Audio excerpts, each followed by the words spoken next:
आप देख रहे हैं WLBS न्यूज। चैनल को सब्सक्राइब करना और बेल आइकन को प्रेस करना ना भूलें। नमस्कार दोस्तों, जय भीम। मैं सुरेश आप सभी का एक बार फिर से बहुत बहुत स्वागत करता हूं। दोस्तों, धीरेन्द्र प्रताप जी के बारे में आपको बता दूं, ये मार्शल आर्ट के बहुत बड़े ट्रेनर हैं। इनकी कई शाखाएं पूरे पूर्वांचल एरिया में चलती है। उसके अलावा ये बुद्धा लैंड के लिए, मतलब ये जो क्षेत्र है, इनका कहना ये है ये बुद्ध का कहीं ना कहीं धरती है। यहाँ उन्होंने कुछ ऐसे काम किए, कुछ ऐसी निशानियाँ हैं, कुछ ऐसे उनके प्रतीक चिन्ह हैं जो कि काफ़ी ऐतिहासिक हैं और बहुत ही महत्वपूर्ण है। इसी को लेकर इसे ये बुद्धा लैंड की मांग करते हैं, आंदोलन भी कर रहे हैं। बुद्धा लैंड तो हम ये मानते हैं कि पूरा देश ही बुद्ध का धरती है, सिर्फ पूर्वांचल ही बुद्धा लैंड क्यों? बुद्धा लैंड हम भारत में एक ऐसा क्षेत्र जहाँ पर जो बुद्ध का जन्म स्थल है, हम मांग करते हैं कि इसको बुद्धा लैंड के नाम से अलग राज्य का दर्जा दिया जाए।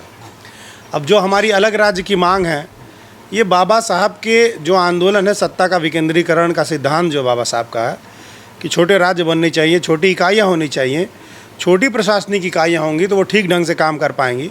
छोटा राज्य होगा, कम आबादी होगी तो मुख्यमंत्री अपने राज्य का संचालन ठीक ढंग से कर पाएगा। छोटे राज्य होंगे तो हाई कोर्ट पर मुकदमों की जो संख्या है वो कम आएगी, लोड कम पड़ेगा तो लोगों को न्याय जल्दी से मिलेगा। छोटा राज्य होगा तो मुख्यालय नज़दीक होंगे तो जो आम और गरीब जनता है उसको मुख्यालय तक पहुंचने में आसानी होगी। और इसी कॉन्सेप्ट के तहत जो है, जो बड़े बड़े ज़िले थे उनको तोड़ करके छोटे छोटे ज़िले बनाए गए, जो बड़े बड़े राज्य थे उनको बांट करके छोटे छोटे नए राज्यों का निर्माण हुआ। आज़ादी के पहले ये आगरा और अवध प्रांत के रूप में अलग अलग राज्य था। अंग्रेज़ों ने इसको जोड़ करके यूनाइटेड प्रोविंसेस बनाया। यूनाइटेड प्रोविंसेस से यूपी बना, यूपी से उत्तर प्रदेश बना। लेकिन आज़ादी के बाद से ही उत्तर प्रदेश में 5 नए राज्य बनाने की बात कही गई थी। भौगोलिक रूप से बंटवारा नहीं हुआ, लेकिन आर्थिक रूप से पूर्वांचल, ये कह लीजिए कि उत्तर प्रदेश का 5 भागों में बंटवारा हो चुका था।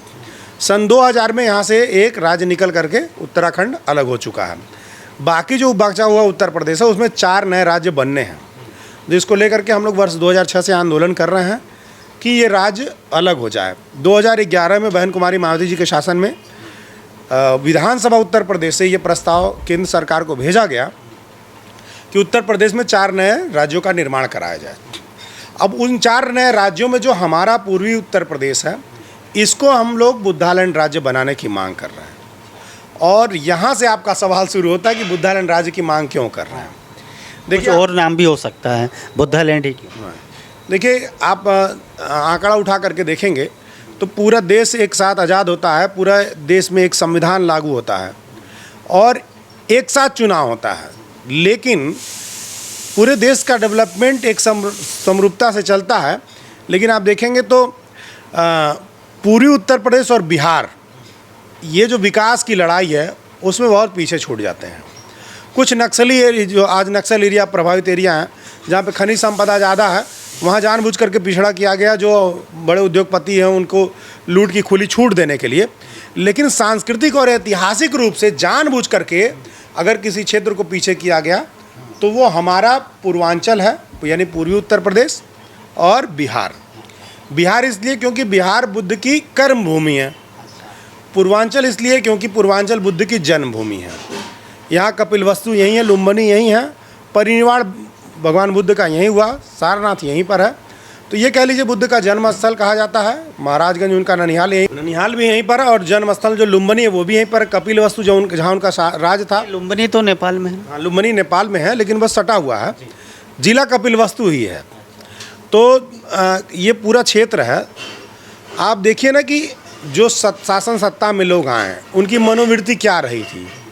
अंग्रेज़ों ने जिस क्षेत्र को डेवलप किया, अंग्रेज़ों ने इस क्षेत्र में पर्यटन की असीम संभावनाएं देखी। उनको पता था कि बुद्ध के नाम पर अगर इस क्षेत्र का हम डेवलपमेंट करेंगे तो यहाँ से भारी मात्रा में हमको विदेशी मुद्राओं का लाभ होगा, हमारा इनकम बढ़ेगा। अंग्रेज़ों ने यहाँ ट्रेनें चलाईं, अंग्रेज़ों ने यहाँ खेती शुरू कराया, अंग्रेज़ों ने यहाँ पर रेल कोच फैक्ट्री लगाई, अंग्रेज़ों ने यहाँ पर जो बुद्धकालिक पिपली वन क्षेत्र, जिसको कह लीजिए कि बुद्धिज़्म की समाप्ति के समय जला करके नष्ट कर दिया गया था, उसको फिर से अंग्रेज़ों ने बसाया। अंग्रेज़ों ने इसको सी ग्रेड का हिल एरिया घोषित किया। लेकिन अंग्रेज़ों के जाने के बाद से ही जो भी मनुवादी शासन सत्ता इस देश में आई, उसने यूपी और बिहार को चिन्हित किया और इसको लगातार पीछे कर रही हैं। आज आप देख लीजिए पाखंडवाद, धार्मिक कट्टरता का ये एक प्रयोगशाला, एक केंद्र बन चुका है। सबसे ज़्यादा अंधभक्त, सबसे ज़्यादा कट्टर अंधभक्त, सबसे ज़्यादा पिछड़े, सबसे ज़्यादा बलात्कार, सबसे ज़्यादा क्राइम आपको इसी क्षेत्र में मिलेगा। क्यों भाई?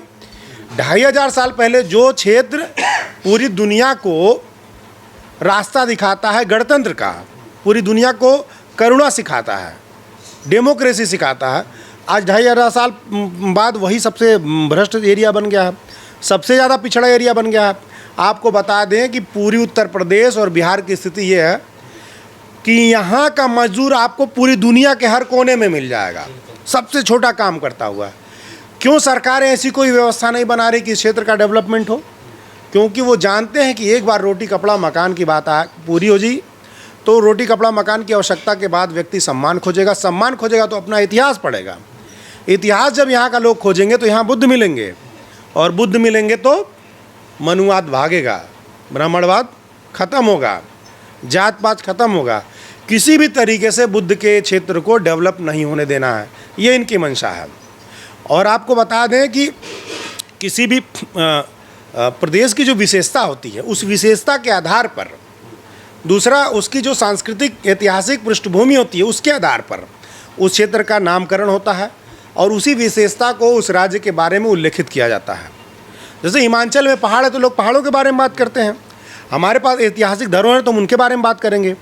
बुद्धालैंड नाम हम लोग इसलिए रखना चाहते हैं क्योंकि अभी कोई भी फॉरेनर जो जहाँ बुद्ध जन्मे, जहाँ बुद्ध काम किए, वहाँ की मिट्टी को चूमना चाहता है।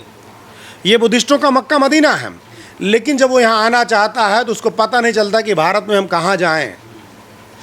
दूसरे जब वो यहाँ आने की कोशिश करता है तो यहाँ वो इंटरनेट पर खबरें पढ़ता है, रेप कैपिटल बना हुआ है ये क्षेत्र, क्राइम सबसे ज़्यादा है, फिल्में में दिखाया जाता है कि इसे सड़क पर रख करके कट्टा और बंदूक बेचा जा रहा है, इस क्षेत्र में बेचा जा रहा है, अपहरण हो रहा है इस क्षेत्र में, ऐसी ऐसी फिल्में। मतलब इस पूरे क्षेत्र को इतना भयाक्रांत और आतंकित कर दिया गया है कि कोई विदेशी पर्यटक यहाँ पर नहीं आता है। जबकि अगर बुद्धालैंड के नाम से इस क्षेत्र का नाम राज्य अलग कर दिया जाए तो यहाँ पर अचानक बुद्ध के नाम पर बहुत बड़ा एक अंतर्राष्ट्रीय पर्यटन उद्योग स्थापित हो सकता है। धीरेन्द्र जी, मैं आपको बीच में रोक रहा हूँ। आपकी जो अवधारणा है बुद्धालैंड की तो मैं समझ ही गया, क्योंकि ये बुद्ध की कहीं ना कहीं उनका जो कर्म भूमि है या उनका ननिहाल बाजू में ही है, लुम्बिनी पड़ोस में ही है, और सारनाथ उनकी जो पहली उपदेश उन्होंने जो दिया था, ये सारी चीज़ें हैं। और बहुत सारी ऐसी बातें आपने बताई, और आपने एक बात और बताई कि ये रेप का कैपिटल बन गया है, क्राइम का कैपिटल बन गया है गोरखपुर, और जो कहीं ना कहीं आप कह रहे हैं कि बुद्धिस्टों का मक्का मदीना है। तो सिर्फ बुद्धालैंड देने नाम से यहाँ से क्या जो पाखंडवाद की आप बात कर रहे हैं ख़त्म हो जाएगा क्या? नहीं, कोई भी एक कारण पूरी संस्कृति के बदलाव का नहीं व्यवस्था नहीं बना सकता है। उसके पीछे कई कारण बनाने पड़ेंगे। हम कह रहे पहले नाम तो बने। अब हम लोग बुद्धालैंड नाम क्यों रखे हैं? पहले इस क्षेत्र का नाम पूर्वांचल को लेकर के आंदोलन शुरू हो रहा था, ठीक है। आपने पूर्वांचल सेना बनाया था 2006 में, और हम लोगों ने पूर्वांचल नाम से आंदोलन शुरू किया। शुरू में इस आंदोलन को जो ये तथाकथित हिंदू सम्राट हैं, इन लोगों ने, हिंदुवादी लोग हैं, इन्होंने कहा कि ये देश तोड़ना चाहते हैं। जैसे होता है ना कि किसी भी आंदोलन को, अगर जैसे किसान आंदोलन हुआ तो उसको खालिस्तानी आंदोलन बोल दिया। तो सबसे पहले एंटी नेशनल बोलने का जो ठप्पा लगाने का जो काम शुरू हुआ, पूरे देश में सबसे पहले एंटी नेशनल का ठप्पा पूर्वांचल सेना पर लगा था। जब हम लोगों ने आंदोलन शुरू किया था तो कहते थे कि ये एंटी नेशनल है और ये देश तोड़ना चाहते थे। इनके पास उस समय भी अखबार था, टीवी था, रेडियो था, प्रचार का संसाधन था। हम लोगों को कई बार झगड़ा करना पड़ता था गांव वालों को समझाने के लिए कि नहीं, हम देश बांटने की बात नहीं कर रहे हैं, हम देश में ही नया प्रदेश बनाना चाहते हैं। और जब हम लोगों ने इस आंदोलन को बड़ा कर दिया, 2008 आते आते हमारा आंदोलन बहुत पूरे प्रदेश में फैल गया था, और 2008 में हम लोगों ने रेल चक्का जाम भी किया था। तो आंदोलन हमारा नेशनल लेवल पर चला गया था। तब जा कर के योगी आदित्यनाथ इसमें कूदते हैं, उस समय वो सांसद थे, और कूद करके बोलते हैं कि ये जो राज्य है ये पूर्वांचल नहीं बनेगा, यहाँ राम पैदा हुए थे, इस नाते यहाँ ये पुण्य की धरती, इसका नाम पुण्यांचल होगा। अब सोचिए, हम डेवलपमेंट की लड़ाई हम सोच रहे हैं कि यहाँ टूरिज़्म के नाम पर उद्योग पैदा हो जाए। हम सोच रहे हैं कि यहाँ पे जो 42 चीनी मिलें थी इस क्षेत्र में शुरू हो जाए, जो गन्ने की खेती थी फिर से शुरू हो जाए, यहाँ के लोगों को रोज़गार मिले। लेकिन वो इस पूरे विकास के डेवलपमेंट के आंदोलन को कम्युनलाइज और सांप्रदायिकरण करने के लिए इसका नाम बोले पुण्यांचल होगा। अब ज्यों ही इन्होंने पुण्यांचल का नाम दिया त्यों मुसलमान इस आंदोलन से दूर होने लगा। इसका बड़ा इफेक्ट पड़ा। उसके कुछ दिन बाद आप देखिए 2010 के बाद से देश में गौरक्षा के नाम पर आतंक शुरू होता है। सभी दीवारों पर लिखा जाता है कि गौ हत्यारों को फांसी दो। देश में बड़ी बड़ी संगोष्ठियाँ होती हैं कि गौरक्षा गौरक्षा, और 2011 आते आते 1 साल के भीतर गाय के नाम पर लिंचिंग शुरू हो जाती है। और जब 2012-13 में लिंचिंग शुरू हुआ, गाय के नाम पर एक माहौल बनना शुरू हुआ, तब योगी आदित्यनाथ ने कहा कि ये पूर्वांचल नहीं, पुण्यांचल नहीं, इसका नाम गोरक्ष प्रांत रहेगा। गोरख प्रांत नहीं, गोरक्ष प्रांत, गाय की रक्षा वाला प्रदेश, आप ऐसे समझ लीजिए। 2014 में नरेंद्र मोदी जी की सरकार आ गई और ये गोरक्ष प्रांत का लेकर के शुरू कर दिए नाटक। हमारी जनता, आप जानते धर्म भीरू जनता है, उसको धर्म दिखाई देने लगता हर जगह। तो हमको लगा कि हमारा आंदोलन भटक रहा है, तो हमको इस आंदोलन को इसका एक सांस्कृतिक नाम देना पड़ेगा जो यहाँ की संस्कृति से, जहाँ यहाँ की ऐतिहासिकता को रिप्रेजेंट करता हो। तब हम लोगों ने विचार बनाया और बुद्धा लैंड के नाम से राज्य का आंदोलन शुरू किया। 1 जनवरी 2018 को भीमा कोरेगांव में जो युद्ध हुआ था महारो और पेशवाओं के बीच, उसमें उसकी 200वीं वर्षगांठ 1 जनवरी 1818 के बाद 1 जनवरी 2018 में 200वीं वर्षगांठ थी। तो 200वीं वर्षगांठ पर हम लोगों ने पूरे 2700 जिले से अपने जनप्रतिनिधियों को इकट्ठा किया और हम लोग यहाँ पर एक बड़ी रैली किए, जिसमें पूरा गोरखपुर जाम हो गया था। और उस दिन से हम लोगों ने कहा कि अब ये न पूर्वांचल बनेगा, न पुण्यांचल बनेगा, न गोरक्ष प्रांत बनेगा, ये बुद्ध की धरती है, ये बुद्धा लैंड बनेगा। और तब से लेकर के हम लोग बुद्धा लैंड राज्य के लिए आंदोलन कर रहे हैं। तो अभी आपको कितनी सफलता मिली इस आंदोलन? देखिए, ये जो आंदोलन है, ये आप देखिए ना कि यही आंदोलन नहीं, आप शिक्षा को लेकर के आंदोलन चलाइए, स्कूलों को बचाने को लेकर के आंदोलन चलाइए, आप संविधान को बचाने को लेकर के आंदोलन चलाइए, रोटी कपड़ा मकान को लेकर के आंदोलन चलाइए। ये सारे आंदोलन इस समय सांप्रदायिक आंदोलन के आगे फीके पड़ गए हैं। जो इस देश का सांप्रदायिकरण किया गया है वो मूलभूत मुद्दे से देश का ध्यान भटकाने के लिए है। 119% कर्ज लेने के बाद जीडीपी का श्रीलंका बर्बाद हो गया। हम 90% कर्ज ले चुके हैं अपने जीडीपी का, तो उस पर तो किसी का ध्यान नहीं जा रहा। तो बुद्धा लैंड आंदोलन पर ध्यान क्या जाएगा इसमें? लेकिन फिर भी ये आंदोलन धीरे धीरे से ही सही बहुत गंभीरता से अपने पांव पसार रहा है।